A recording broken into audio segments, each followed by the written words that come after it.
As a community, we should be outraged. This is not okay. This is a stark reminder that a devastating impact of gun violence in our city.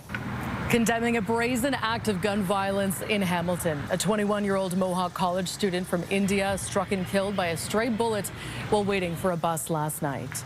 Good evening. Police say the victim was an innocent bystander standing across the street when she was hit in the chest by a bullet. Investigators now searching for suspects that were involved in a confrontation between two vehicles in the area before fleeing the scene. CTV's John Musselman is live in Hamilton with the latest on the investigation. John. Well, Andrea, it is a devastating story. That young woman was just standing at the bus stop behind me there, waiting to be picked up when the gunfire erupted and she was hit in the chest. Hamilton police say a gunman in the passenger seat of a black SUV fired multiple shots at two people inside a white sedan. It happened near this small plaza around 7:30 last night near Upper James and South Bend Road. Standing across the street at a bus stop was 21-year-old Harsimrat Randhawa, a student at Mohawk College. She was hit in the chest by a stray bullet. This neighbor saw police performing CPR. The body on the floor, she was injured, and the policeman was trying to save CPR. The international student from India was rushed to a hospital, but she did not survive. Hamilton Police Chief Frank Bergen calls this a brazen and senseless killing of an innocent young woman. I would like to extend my condolences to Harsimrat's family. This is a young girl who had her whole life ahead of her and was tragically lost her life because some thugs picked up a gun. Police say they are reviewing surveillance video. The two vehicles involved in this confrontation took off in opposite directions. The motive for the shooting is under investigation. This is a busy area with commercial businesses and homes on both sides of the street. So we're still actively trying to obtain video in the area and interviewing witnesses. So we'll have a better idea once we can get through all that video. But we do know that the two cars engage at this intersection. And then during that engagement, shots are fired from the black Mercedes towards the white car. And tragically, one of those rounds went across the street. Another round also went a fair distance over some structures and hit the back window of a home on Allenby. And luckily, those people, they were home and they were only a few feet away from that window. But the bullet did not penetrate all the way into the residence, and they weren't hurt in the incident. It's extremely unsettling for a community that people who feel that they can just carelessly, recklessly pick up a gun and start shooting. Your word brazen is absolutely accurate. I've had the opportunity to speak with the mayor, and she shares that sentiment. This is not acceptable. This is a time that our conversations are not just a media scrum, but it has to be larger conversations in our community to understand that if you see something, say something. Police say they have been in contact with the victim's family in India. She also has extended family living in the Toronto area. The victim was in the occupational therapy program at Mohawk. A spokesman for the college said, quote, "We are deeply saddened to learn of the tragic death of one of our students on Thursday evening. Our thoughts are with her family and friends at this difficult time. As a member of the Mohawk College community, we know this loss is being felt by many, and we will do everything we can to support Harsimrat's friends, family, and the broader community." We should let you know this is an ongoing investigation. Police say if you have any information or any kind of video that can be helpful, you're asked to call Hamilton Police or Crime Stoppers. Reporting live, I'm John Musselman. Natalie, Andrea, back to you. Okay, thank you, John. Turning now to a devastating crash in Scarborough. One person is dead after their vehicle smashed into a hydro pole and burst into flames early this morning. Police say the driver ran two red lights before losing control and going off the road. Speed believed to be a factor in the fiery crash. CP24's Beatrice Faisman has more from the scene. Just an absolutely horrific scene here on Eglinton, just west of Brimley. Police giving us a bit more information this afternoon, saying the driver behind the wheel of a black BMW sedan ran two red lights and was speeding in the seconds leading up to this crash. We're showing you right now the hydro pole that this vehicle smashed into. It was just before 12:30 in the morning. I mean, you can see just the charred mess at the foot of the hydro pole and then all the debris scattered along the north side of Eglinton here along along the sidewalk at one point, not far from where we're standing. The engine of the vehicle, which was clearly dislodged in the vehicle in the midst of the crash, it was just an absolutely horrible, horrible scene. Police actually saying that the direction that we're showing you, this is eastbound along Eglinton. This is where it all started. Police saying the black BMW driver ran through one red light, first at Danforth Road, then a second red light at Eglinton and Brimley, struck a vehicle in that intersection before the driver lost control, smashed into the pole here, and then the vehicle burst into flames. A few bystanders who just happened to be in the area when this awful crash happened, they tried to help, but I'm told the fire was just too big, it was too great, too overpowering, and there was nothing they could do. By the time first responders got here, unfortunately, the person's life could not be saved. The driver was pronounced dead here at the scene, and as far as first responders know, that was the sole occupant of this BMW sedan. Witnesses I've been talking to this morning here, they are just shocked and dismayed by what happened. And here's a bit of what they shared with me. Fire responders were here and they were trying to put out the flames. Yeah, I saw them with their hose. It was scary. I mean, talking about it right now too, like my heart's pounding and my eyes are getting like watery. Like it was scary. It was really scary. The vehicle was towed here from the scene just before noon. A second police flatbed also left with pieces of debris from the vehicle. So it's hard to imagine that a family still at this point doesn't know that their loved one perished in just this tragic, tragic accident here overnight in Scarborough. An awful, awful start to the long weekend. Back to you.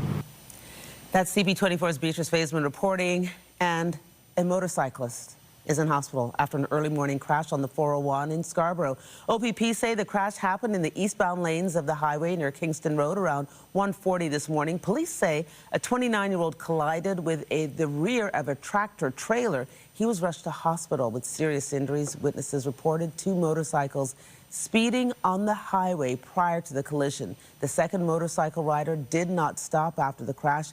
Anyone with information is asked to contact police. And police are looking for 3 suspects after a vehicle that was allegedly stolen in Etobicoke ended up crashing into an Oakville construction site last night. The crash happened on Lakeshore Road near Bronte Road around 10:45. Police allege that the Toyota RAV4 was carjacked at gunpoint by 4 suspects in the Kipling Avenue and North Queen Street area several hours earlier. When the vehicle crashed in Oakville, all 4 suspects fled on foot. Halton police arrested a female suspect a short distance away, but 3 male suspects are still outstanding. Police have not released their descriptions. A clubhouse on the grounds of a golf course north of Oshawa has been destroyed by fire. Firefighters were called to Summerlee Golf and Country Club in Port Perry around 1:25 this morning. Town of Scugog officials say the clubhouse was fully involved and the fire spread to a neighboring field, burning approximately 4 acres. No injuries were reported in the blaze. The fire marshal has been notified and the cause of the fire is under investigation. And in Mississauga, crews responded to a blaze at St. Apostle Andrew Romanian Orthodox Church last night. The blaze broke out around 10:30. No one was injured and the cause of the fire has not been determined. Now to the latest on the measles outbreak in this province as case counts of the highly contagious virus continue to climb. The weekly update from Public Health Ontario shows there have been 925 confirmed or suspected cases since mid-October, when an infected individual arrived from New Brunswick. That is an increase of 109 infections since last week. 69 patients have been hospitalized and 65 of them were not immunized, mostly children. The outbreak is mostly centered around southwestern Ontario, but infection rates have increased elsewhere. The province says it is working with local public health units to ensure everyone is up to date with their vaccines to further limit the spread of measles. Well, with both the French and English language debates behind them, federal party leaders wasted no time in getting back on the campaign trail today. CTV's Jeremy Charron has the latest. Visiting a Montreal industrial recycling company this morning, Conservative leader Pierre Poilievre promised to reverse a key Liberal environmental policy. Let's be clear, the Liberals' plastics ban is not about the environment. It is about cost and control. If elected, he pledged to end a ban imposed by the Liberals in 2022 on single-use plastics and stop the Liberals' plan to require all food packaging be more easily recyclable. We will axe the Liberal food packaging tax to save families $400 on groceries and to save 60,000 Canadians their jobs. About an hour east of Montreal, in Yamachiche, Quebec, NDP leader Jagmeet Singh rolled out his party's Quebec platform. It's one of acknowledging Quebec as a nation. We are proud to be allies in supporting that. Singh pitched a plan for the province that focuses on protecting farmers and the environment and proposed an east-west energy power grid that he says would boost Quebec's energy sector. It would allow for Canada to have access to low-cost hydroelectric energy. For Quebec, what that would mean is instead of having to be dependent on selling energy only to the States, Quebec could sell energy to the rest of Canada. Liberal leader Mark Carney was the only one to leave Quebec today, making his way instead to Niagara Falls, where he focused on Canada-U.S. economic tensions, but made no new policy announcement. Instead, promised to present his party's platform tomorrow. And our task over the next weeks, months, and years is to think big and to act bigger. That's what my government's platform, our strategy, our plan will do. The latest Nanos polling has the Liberals up 8 points over the Conservatives, but that doesn't yet reflect any impact the debates may have had. That should come Tuesday. Jeremy Sherrill, CTV News, Ottawa. As Jeremy mentioned, the Liberals regained some ground in the latest Nanos poll to claim 45.4% support. The Conservatives slid points to 37.1%, and the NDP were down as well to 8.3%. The Bloc and Greens saw their support levels grow to 5.6% and 2.9% respectively. The People's Party fell below the 1% mark as the focus remained on the frontrunners. At the end of December, Liberal support was at 20%. Now it's at 45%. That means that 25% of kind of that Liberal total, right? 25 points out of the 45 were people probably in December that were saying, I'm never voting Liberal.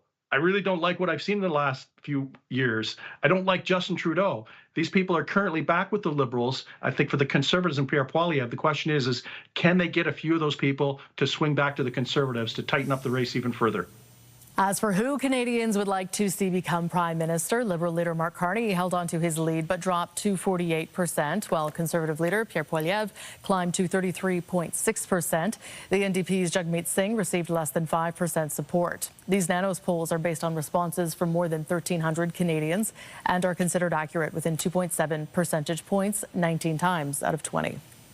And just a day after the leaders' debate, Canadians have the opportunity to cast their ballot with advanced polls opening today. While experts say it is too soon to say whether the debate will sway votes, many Canadians were eager to get out and make their voices heard today.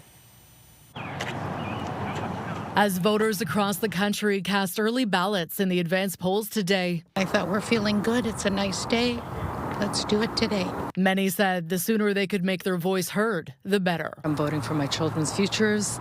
I'm finding life has been a little bit difficult, so I wanted to make sure that I did my part, and as soon as I could. Buying groceries and making ends meet day to day, it's getting harder for seniors, and I'm a senior. The cost of living, the motivation for many. Really to address affordability. I've got a son who's 30 years old, and right now it's hard for him to buy a house. So I want somebody to address those issues. Things are changing now because what's happening in the United States, and I think we all have to make our adjustments one way or another. The U.S. trade war indeed trumping everything else for others. It's Trump. I think we need a very strong leader to stand up to him. I really think it's important for us to consider, I guess, actual Canadian sovereignty in this election. We had to stand up for Canada. It's somebody who stands up to Trump. In terms of voting at advanced polls, the numbers have been increasing. In 2019, 27% of people voted in advanced polls, and that number went up in 2021 to 34%. And as we've already talked about, the vote on campus numbers were really good. So maybe that's an indicator. And another one is we see the number of Canadians who are voting from overseas, who live overseas. Those numbers are up. The advanced polls opening this morning. I do my own talking points. Thank you very much. After the only English language debate of the campaign. But whether that broadcast battle moved the needle remains to be seen. I'll be surprised if we learn 3, 4, 5 days from now that the polls show that something dramatic occurred that fundamentally upsets where this race is headed. And that, therefore, is probably good news for Mark Carney because he's the front runner. As people consider their votes, I think they need to consider, whether they want 10 more years of similar or the same policies, or whether they feel that it's time for a change. And that's the good thing about elections. Voters will kick tires of the leaders and decide which party they think will best represent the country and lead the country. 4 weeks into the campaign, 4 days of advanced polling have now begun. 4 years of Canada's future on the line.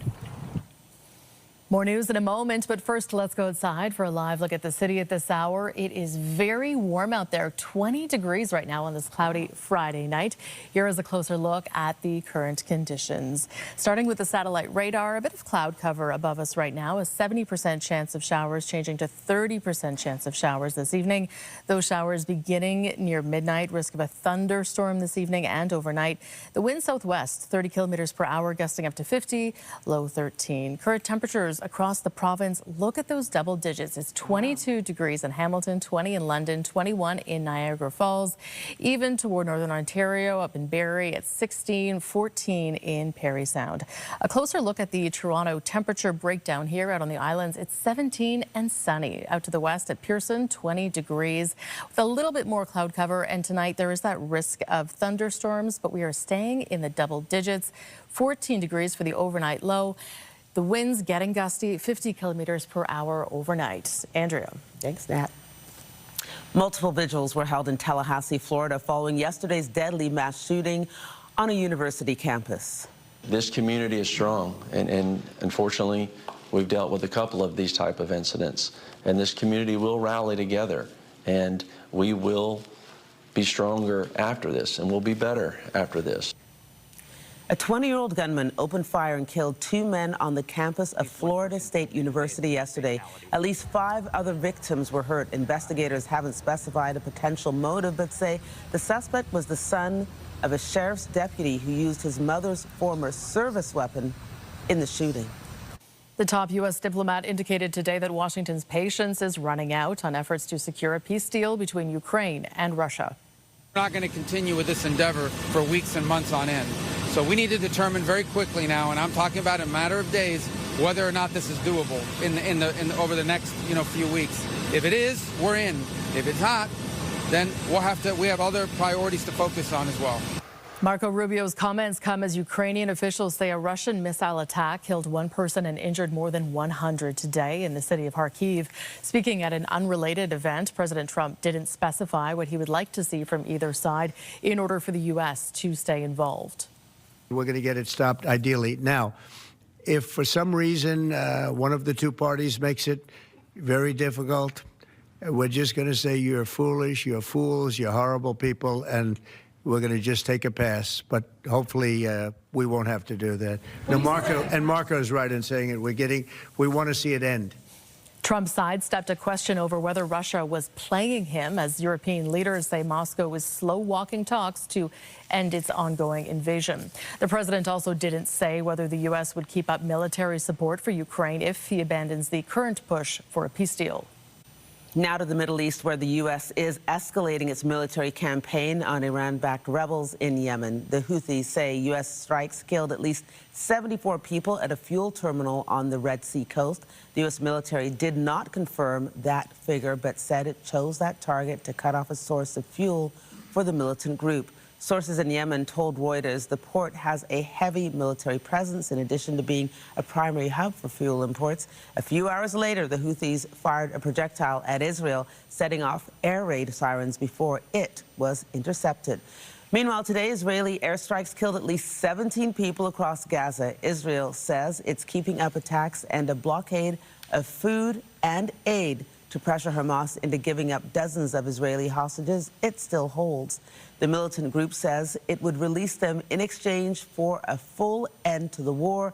Israel says Hamas bears responsibility for launching the conflict on October 7th, 2023, and won't let the group stay in control of Gaza. Today marks the return of a controversial tourism tax for anyone hoping to visit Venice during its busy season. For the second year in a row, visitors have had to pay a €5 fee to access the famed canal city on high traffic days. The charge will double for those who plan their trip less than 3 days in advance. Officials say the step is necessary as over-tourism is putting Venice's UNESCO World Cultural Heritage status at risk. Opponents say the day tripper fee hasn't done anything to discourage visits. It's in effect most weekends and holidays from today through late July. Still ahead, we check in with a small business in Whitby that isn't new to buying local amid the calls to ramp up support for Canadian industries. I'm Pat Foran. Coming up on Consumer Alert, warmer weather has finally arrived, and that means many people will be starting their spring cleaning this weekend. With so many cleaning products to choose from, how do you know which one is the best fit for the task at hand? I'll have my reports. That's just ahead.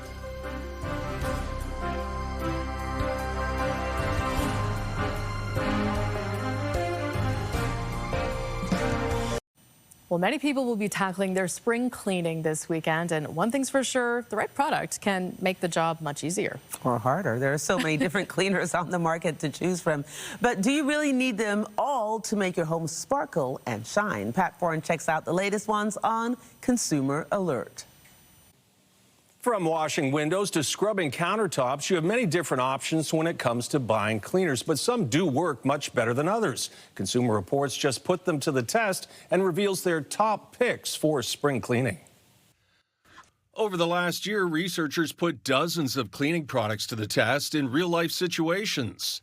We were looking to find effective and versatile cleaners that are also gentle on surfaces and that don't contain irritating or harsh ingredients. If you're looking to streamline your cleaning lineup, Mrs. Meyer's Clean Day Multi-Surface Concentrate is a great choice for many surfaces and messes. The beauty of choosing a concentrated cleaner is that it can replace nearly all of your other cleaners while offering an efficient way of cutting down on plastic and landfill waste.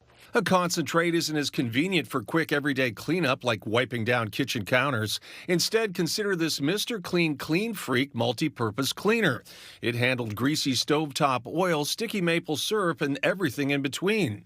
For tougher jobs that need extra scrubbing power, testers suggest keeping a powder cleanser on hand. Among 4 tested powders, Bon-Ami's scratch-free powder cleanser stood out as a safe and effective choice for most surfaces.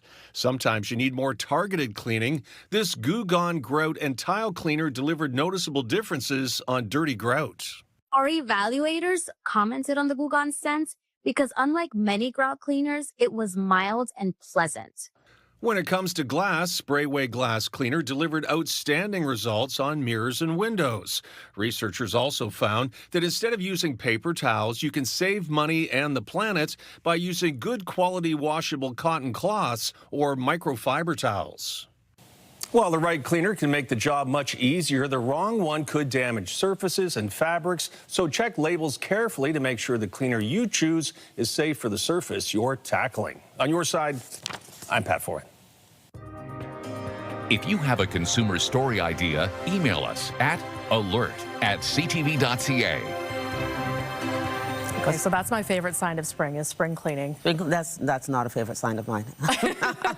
Anytime I have to do cleaning is not a favorite sign of mine. But of course, you know, today is Good Friday, and other than the churches being really busy and the gyms, I went to the gym this morning, the nail salons were packed. I guess so many people have today off that I went into one, it's like full. Went to another one, closed. Next one, I begged and they let me in. But it was crazy Well, today. so the pro tip is you do the spring cleaning before you get your nails done. Otherwise, it's just not worth it. Well, there again, I'll leave it for another day, especially when it's so nice today. 20 degrees. Who wants to clean when it's 20 degrees? It's nice, though, because you open the windows and then you get the fresh air in. It's just fantastic. But you were right. It is a perfect time to actually open those windows, cleaning or otherwise, because take a look at these temperatures here. 13 degrees in Wyerton, 20 in Toronto, 17 Muskoka, 14 degrees in Trenton. And look at this. It is going to hang on through the overnight hours. 14 degrees overnight in Toronto. That is 10 degrees warmer than seasonal. It'll stay at 15 degrees in Waterloo, 17 in Hamilton, 17 as well in Niagara Falls. No complaints there. When you wake up tomorrow to start your Saturday, for the early risers, there will be showers outside and risk of a thunderstorm. 16 degrees by the 7 o'clock hour. That rain system still holds. 9 o'clock, though, no more risk of a thunderstorm, although it will be windy up to 50 kilometers per hour. Tomorrow's highs staying warm, 20 degrees for Toronto. You can see all of these numbers are well above seasonal. 16 in Waterloo, 15 to the west in Goderich. The forecast radar, you can see the rain overnight. It is clearing into the day tomorrow as we lose the risk of thunderstorms. Sunday does look good. Finally, a look at the week ahead here. 7-day forecast. Saturday, you will see some showers in the morning before it starts to clear. 20 degrees for the high, only 2 for the low. Easter Sunday will be a glorious sunny day, close to seasonal with a high of 12 and a low of 5. Monday, chance of showers there, 40%, high of 10 degrees, low of 6. Same temperature story on Tuesday, which happens to be Earth Day. Wednesday, Thursday, matching days weather-wise there with 16 for the high, mix of sun and cloud, low of 7. And Friday, the rain does return, 13 degrees at a low of 8. Andrea. Thanks, Natalie. Well, and as we mentioned today is Good Friday, and Christians around the world are hosting processions to mark the day.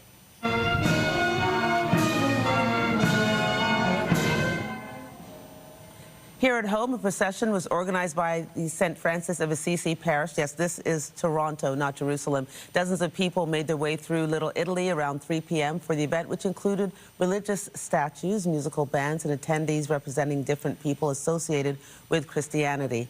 The procession is part of an annual tradition dating back to 1962. And this was the scene in Jerusalem today. Christian worshipers participated in a procession retracing what they believe was the route that Jesus Christ took to his crucifixion. And Good Friday marks one of the busiest days for fish and chip shops as Christians mark the day by choosing not to eat meat. St. Andrew's Fish and Chips in Scarborough was one of the hopping spots today as customers lined up for the classic fare. The owners say Good Friday is the busiest day of the year for them, but they were well prepared. It's by far the busiest day of the year. You know, it takes a lot of work. We've pretty much been prepping for all week for this day. So tomorrow I need a rest and hopefully I'll sleep in. 2 orders of halibut and chips. Is that your signature order? Yes. Is this part of your Good Friday tradition? Every year. Is that right? Why do you keep coming back? Yeah, this is one of the best fish and chips around here. It's been around for so long and they always get the recipe right. Like, it doesn't change. So, you know, if you're just craving, you'll get the same good food every time. While St. Andrews was open to hungry customers, several businesses are closed today, including LCBO and beer store locations, banks, government offices, and most grocery stores. Canada Post also isn't delivering today or on Easter Monday, but we're here and happy to be here. Well, as the trade war with our southern neighbors continues, efforts to buy local are ramping up. But it's not an entirely new concept. CTV's Carol Charles introduces us to a small restaurant in Whitby that has always stopped close to home. Tucked away in this small strip plaza, you will find the Springwood Restaurant. Do the tartare.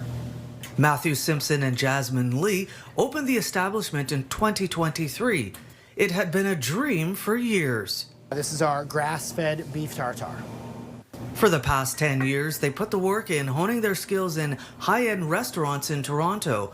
But the plan was always to return home to Whitby and open a restaurant of their own. We set out that this was the choice that we made for the restaurant. You know, Canadian beer, Canadian wine only proteins and produce sourced within Canada. Their menu is a reflection of what's available seasonally throughout southern Ontario.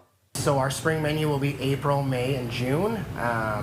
So you can look for things like asparagus, rhubarb, strawberries, the first of the new potatoes. A lot of it really is based on Mother Nature and what's happening with the weather. They rely on local farmers to provide the goods they serve, tapping into 30 to 50 different small farms in the region. So it's 70 acres and we use this pasture as well as this one. Dave Cranenberg of Kendall Hills Farm in Orono supplies chicken and specialty mushrooms to the Springwood Restaurant. His company, Graze and Gather, also coordinates the delivery of produce from over 100 local farms to residents and restaurants. When I see their ingredients showing up and being kind of I don't know, treated with that level of enthusiasm and skill, it's special because I know the work the farmers are putting in to grow that food in the way that they grow it, and then to see a chef use it that way, it's a pretty special experience. Whitby's fortunate because I think you've got a chef who's at the top of his game in terms of his culinary skills with a commitment to local food, and so when you eat there, you're experiencing something that you don't get elsewhere. And it hasn't gone unnoticed. The Springwood is on Open Table's 2024 Top 100 Restaurants in Canada list. We just continue to get busier and busier, and it's sometimes difficult for people to get reservations, but it's a good problem to have. Regional Councillor Chris Leahy is also championing the cause to shop and support local. The owners here are focusing on supporting local businesses, supporting local food chains, and keeping within that 100-mile idea to support the food that they're bringing here at the restaurant. It's absolutely amazing. While they are grateful for the success and recognition, they say their customers come first. When you've had a good night and you just know that every guest was doing their little happy dance from eating their good food and loving the music, you go home and you have a high that can take hours to wear off sometimes in terms of getting to bed. Our tagline for the restaurant is "Come over for dinner," because that's what we want. We're inviting you to our home for dinner. Carol Charles, CTV News.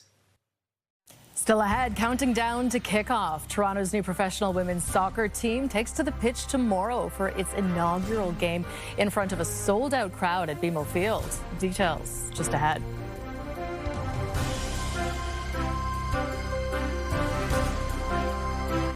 To sports now, and the Blue Jays will look for their third straight win, opening a series with the Seattle Mariners tonight.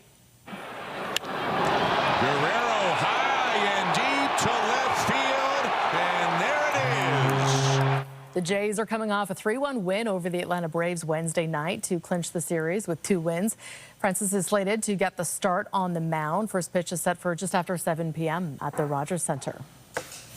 Canada's new professional women's soccer league kicked off in style earlier this week in Vancouver. And this weekend, the spotlight shifts to Toronto, where a record turnout is expected for the team's home opener on Saturday. CTV's Adrian Gabriel has more on the excitement for the inaugural season, reaching a fever pitch. Let's celebrate this league, these incredible athletes. A worthy celebration rising from the pitch. Setting the stage for a historic first goal. Rise up, Vancouver! And with that, Canada's first professional women's soccer league is up and running. More than 14,000 fans took in the Northern Super League's inaugural game at Vancouver's BC Place. Super duper fun. So amazing to bring my daughters to this.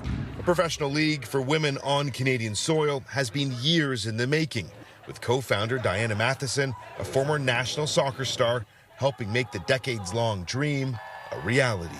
A lot of us were joking it felt like our wedding day in a lot of ways. But the fact that we did build this from scratch, built a league for women, by women, we're an independent league, that's also now a strength internationally. That strength comes from those involved in the league, including soccer royalty Christine Sinclair, who's now part owner of Vancouver Rise FC. This is the time. Women's sports around the world is growing, soccer specifically, and it's just a smart move, and I cannot wait to see where this league goes. And at its heart, inspiring the next generation of Canadian athletes who now have a women's league to look up to, call their own. I like that the girls finally have a team in Canada. The league now sets its sights on BMO Field, where this Saturday afternoon, AFC Toronto will play its first game ever in front of a sold-out crowd against the visiting Montreal Roses FC. The historic game hits the pitch at 4 p.m. Eastern. Adrian Gabriel, CTV News, Toronto. On the ice, the Maple Leafs wrapped up their regular season against Detroit Red Wings last night. It's back in, tied up by Edmondson in the corner.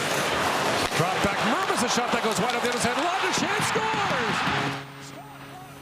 If you blinked, you missed it. I was out to dinner. I couldn't believe the final score. It was 3-0 when I tuned in. Scott Lawton sealed the 4-3 victory in overtime. Chris Tanev scored with just over a second left in the third period to force the extra frame.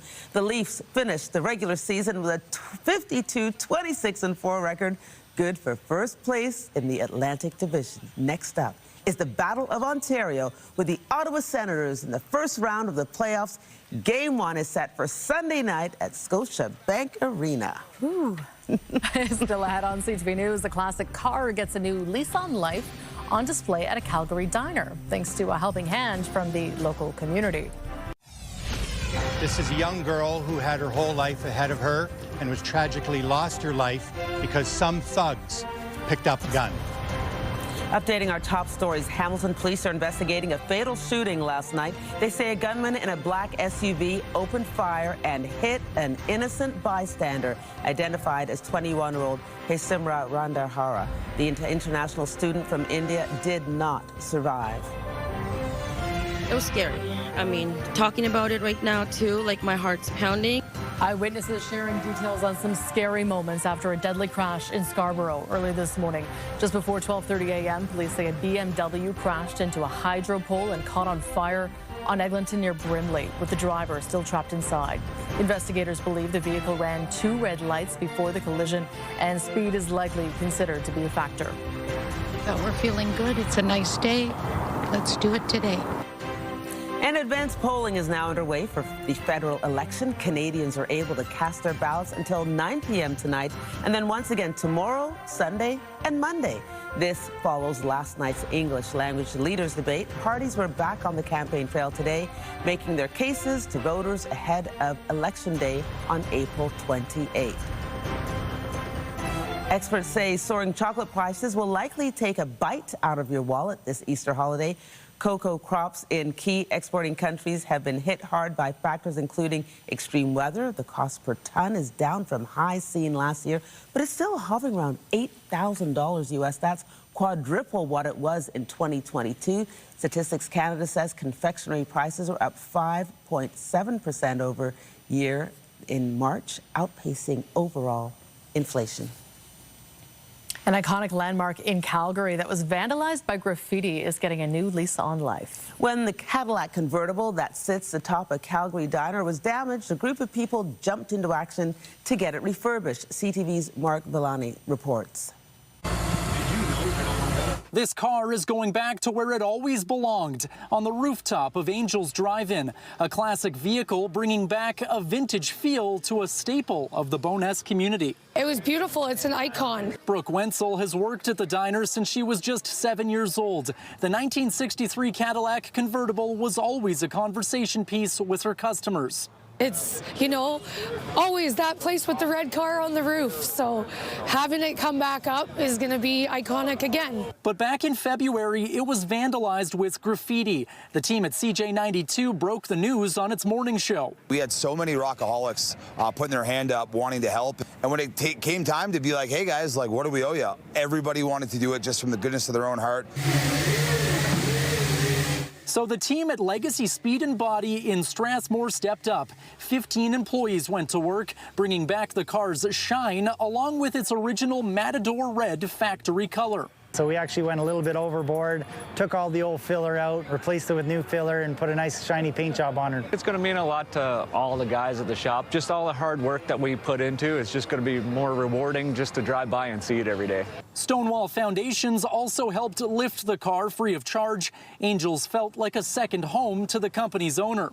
Would religiously come to Angels in the morning for coffee for years, for as long as I can remember. It's overwhelming, and it just shows how much the community supports this. The car's original owner, Al Goman, was also overwhelmed. He once outraced an airplane with the Cadillac on the tarmac of the Springbank Airport. For what they've done to it, it's pretty astonishing, really. So it really, really makes me happy. A happy moment, all thanks to the kindness of Calgarians. That's what the Bowness community is. As soon as anything happens, there's always people stepping up. Mark Villani, CTV News, Calgary. Crowds are once again making their way to the Southern California desert for weekend 2 of the Coachella Music Festival.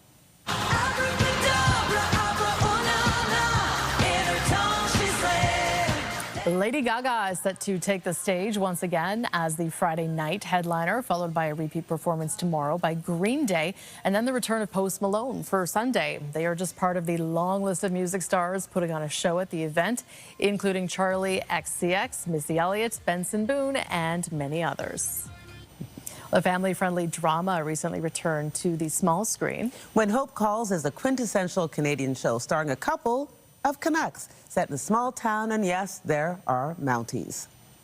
As an actor, can there be anything more Canadian than portraying a member of the Royal Canadian Mounted Police? It's a dream come true. I've always wanted to play a role like this, and to be able to do it in my home province, and to be able to be a part of a team that is just so amazing and so Canadian. Toronto's Christopher Russell is Mountie Fearless Fletcher in When Hope Calls. He's so used to tracking down the worst of the worst, so he's on high alert looking for trouble, but instead he finds community, which his transient job had left him without. Russell co-stars with Montreal's Cindy Busby.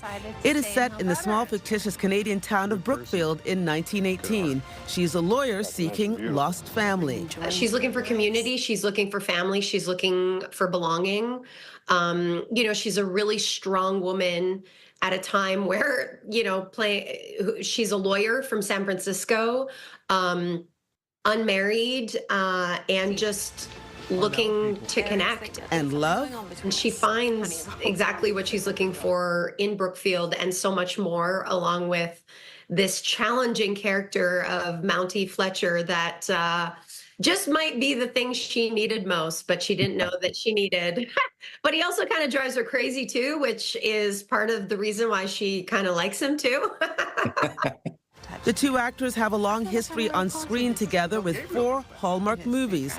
Russell says working with Busby, he feels safe to fail, and the fans love them together. I didn't realize the extent to which they like us together until I went to Christmas Con for the first time just this past December, and the amount of people that came up to see me to talk about Cindy. By the way, it's the same thing to me. Chris Russell, ... The make-believe town of Brookfield is a constructed set in the town of Powassan near North Bay. Getting to shoot in Canada is always so incredible, and getting to shoot in a place like Powassan really makes you feel like you're in Brookfield. It's, you are in rural Canada, you are in a field, on farmland where they created this beautiful set and this standing set that looks like you've just been taken out of 2025 and plopped into 1920. When Hope Calls Season 2 is available on Super Channel Heart and Home on Sundays at 8 p.m. It's forever. Coming up, a new discovery that's got a group of scientists excited about the possibility of alien life beyond our solar system. And finally tonight, we leave you with a story from out of this world. Wah, wah. Scientists say they have found the strongest evidence yet of life beyond Earth. CTV's Andrew Johnson has more on the potentially landmark discovery. An alien planet outside our solar system that may be teeming with microbial life. It's got scientists pretty excited. It is completely game-changing for science and transforming our understanding of the universe. They made the discovery using the James Webb Space Telescope based on what it detected in the planet's atmosphere. They've taken this measurement over and over and over, and their calculations show that the atmosphere of this planet seems to have the chemicals in it, dimethyl sulfide or dimethyl disulfide, that on Earth are only ever made by living things. We don't know of any geological process that can make those other than life. The planet orbits a red dwarf star that is smaller and less bright than our sun, 124 light years from Earth, trillions and trillions of kilometers away. We believe that there very likely are places out there where things are walking around, but you can't see them from this far away. So what we look for instead are the chemical signatures of life. The findings still need to be confirmed, but the breakthrough could lead to the detection of actual alien life within just a few years. What we really want is to look through a telescope and see a flying saucer with aliens in it waving back at us, and for them to say, hey, it's us, and us to say, oh, good, we finally found you, and then we have a conversation. That's That's the dream, right? We're not getting that anytime soon. No flying saucers yet, but the indication of life on this ocean world many worlds away is potentially a big step forward in figuring out if we've got company in the cosmos. Andrew Johnson, CTV News, Vancouver. All right, and before we go, let's take a live look outside and some out-of-this-world temperatures. It's 20 degrees right now in the city, partly cloudy. We'll take a look at the map across Ontario, 17 in Peterborough, very warm in Hamilton as well at 22, 20 degrees in London.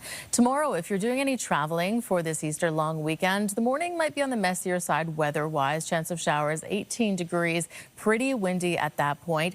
By early afternoon, the chance of showers continues. But we will see a little bit of sun there and 20 degrees for the temperature in the afternoon. By the dinner hour, a nicer drive, 6 p.m. looking at a sun-cloud mix. Here's one final look at the 7-day forecast. And what is to note here, that little hopping Easter bunny, 12 degrees and beautiful sunshine on Easter Sunday. Showers after that and then back to a sun cloud mix for the rest of the week ahead. Andrea. So I guess the chocolate won't melt. 12 degrees is probably going to be okay. There you go. Well, be sure to join us tonight at 11 for the CTV National News with Heather Butts, followed by our next local newscast at 11:30. In the meantime, our coverage continues anytime on CP24 and online at ctvnewstoronto.ca. For all of us here at CTV News, thank you for watching. Happy Good Friday and have a good night. I'm Andrea Case. I'm Natalie Johnson. Good night.